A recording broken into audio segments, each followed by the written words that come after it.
मुंबई के समुद्र किनारे खड़ी कांच और स्टील की एक गगनचुंबी इमारत थी आर्यन हाइट्स। ऊपर 35वें माले पर स्थित पेंट हाउस की खिड़कियों से अरब सागर दिखाई देता था, लेकिन उस घर के भीतर का सन्नाटा किसी सूखे रेगिस्तान जैसा था। उस घर का मालिक था आर्यन खन्ना, देश का चर्चित उद्योगपति, कठोर निर्णयों के लिए मशहूर और भावनाओं से दूरी बनाए रखने वाला आदमी। 2 महीने पहले उसकी पत्नी कविता ने एक बेटी को जन्म देते हुए दुनिया छोड़ दी थी। वह बच्ची जिसका नाम कविता ने अंतिम सांसों में आन्या रखा था, अब उसी पेंट हाउस के एक कमरे में चुपचाप पड़ी रहती थी। आन्या का रोना पहले दिनों में पूरे घर को हिला देता था, पर धीरे धीरे उसका रोना भी कम हो गया। वह अब बस धीमी कराह जैसी आवाज निकालती थी। उसकी देखभाल के लिए 3 नर्सें रखी गई थी।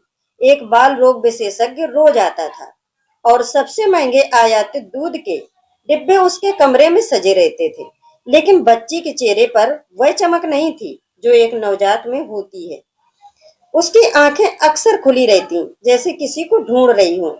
उसी घर में काम करती थी मीरा, लगभग 25 वर्ष की, साधारण सलवार कमीज में रहने वाली शांत स्वभाव की लड़की। 6 महीने पहले उसने अपने पति को एक सड़क दुर्घटना में खो दिया था और कुछ ही दिनों बाद गर्भपात हो गया था।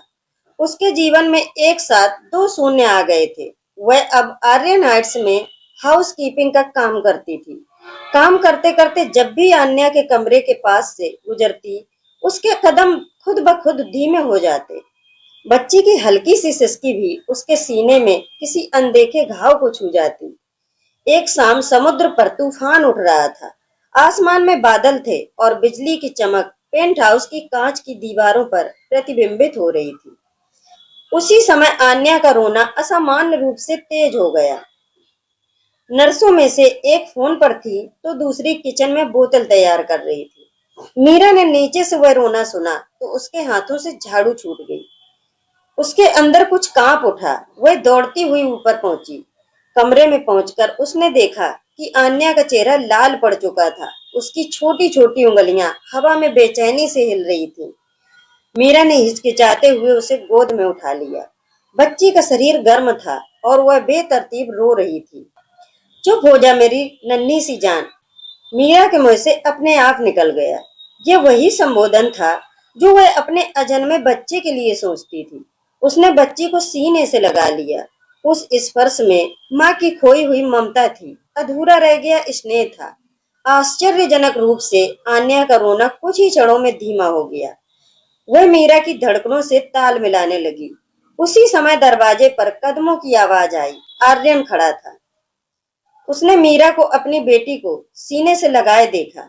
उसकी भौहें सिकुड़ गईं।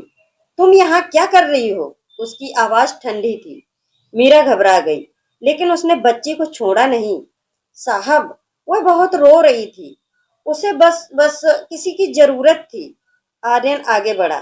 उसे लगा यह उसकी सीमा का उल्लंघन है, लेकिन जैसे ही उसने आन्या का चेहरा देखा, शांत, संतुलित, आंखें बंद, उसके अंदर कुछ टूट सा गया। उसने पहली बार गौर से देखा कि उसकी बेटी किसी के स्पर्श में सुकून पा रही है। वह कुछ नहीं बोला, बस धीमे से कहा, उसे बिस्तर पर रख दो। मीरा ने वैसा ही किया और बाहर चली गई। उस रात आर्यन देर तक सो नहीं पाया। उसके दिमाग में वही दृश्य घूमता रहा, उसकी बेटी का शांत चेहरा और मीरा की आंखों में झलकती ममता। अगले दिनों में एक अजीब बदलाव शुरू हुआ। आन्या बोतल से दूध पीने में हिचकिचाने लगी, लेकिन जब मीरा पास होती तो शांत रहती। डॉक्टर ने कहा, सर, बच्चे को सिर्फ पोषण नहीं, भावनात्मक सुरक्षा भी चाहिए। शायद वह उस व्यक्ति के साथ जुड़ चुकी है। आर्यन ने पहली बार स्वीकार किया कि पैसे से हर खालीपन नहीं भरा जा सकता। एक दिन उसने मीरा को अपने केबिन में बुलाया। तुम आन्या के साथ ज्यादा समय बिताओ, उसने धीमी आवाज में कहा। मीरा ने आश्चर्य से उसकी ओर देखा।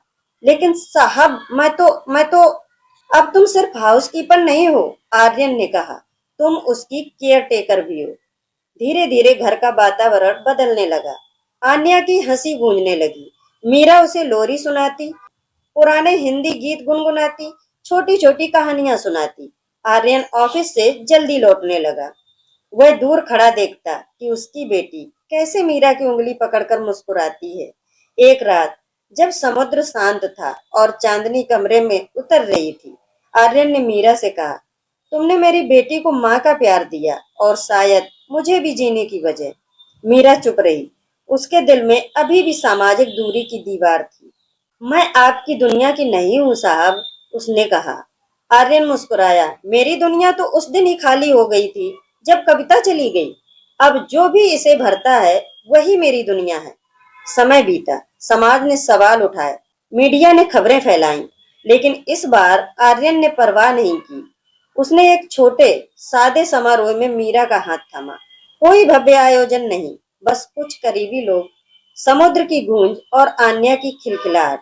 मीरा ने जब फेरों के बाद आन्या को गोद में लिया तो उसकी आंखों में संतोष था। वह अब किसी की दया पर नहीं थी, वह उस घर की धड़कन बन चुकी थी।